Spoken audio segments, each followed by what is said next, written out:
Hi everyone, I hope everyone is well. It's Neil here, the Wax Whisperer.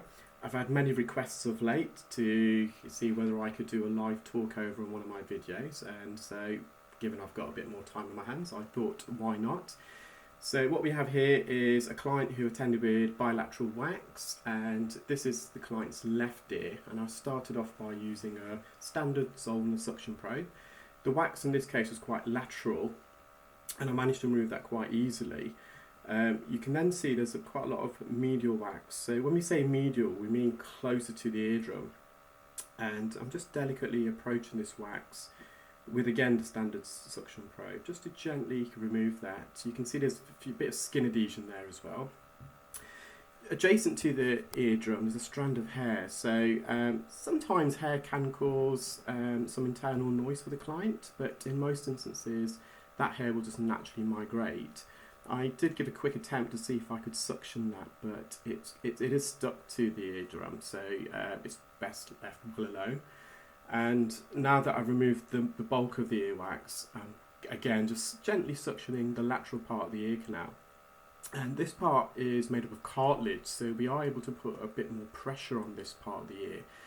If that coating of wax was more medial, so again closer to the eardrum, we've got to be very careful because the inner 2/3 of the ear canal is actually just a very thin layer of skin coating the bony part of the ear canal, which is very, very sensitive for people if we make contact. And a lot of this is actually, as I said, it's not earwax, it's just dead skin. It will naturally migrate, but as it's quite lateral, I thought why not remove it. So this is the client's second ear, so this is the right ear, and again I'm just trying to wriggle out the lateral part of the earwax.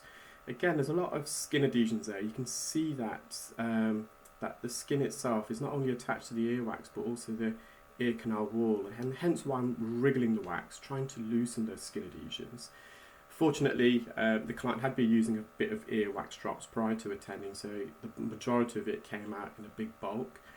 There is a bit of wax on the inferior canal wall, and again I'm just going to be ultra cautious there because, as I mentioned previously, if we make contact with the bony part of the ear canal, which is the inner 2/3, it can be uncomfortable for the client, and it can also make the client cough. You can get a gag reflex, and in this current climate we really want to avoid any clients coughing, and especially if they do have coronavirus, the last thing we want is droplets of that to be exempt from the client's mouth and putting both the client and the practitioner at risk there. This actually procedure was performed before the coronavirus breakout, so I did decide in this instance to use a Jobson Horns gently to remove the outer coating of wax.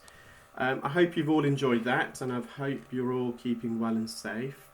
And if this is the first time you've watched one of my videos, please do subscribe and press the notification bell so you'll get notified as and when I release new videos. So I would just like to end by saying thank you to all my loyal fans and subscribers, and I hope yourselves and your loved ones and friends are all keeping well and safe.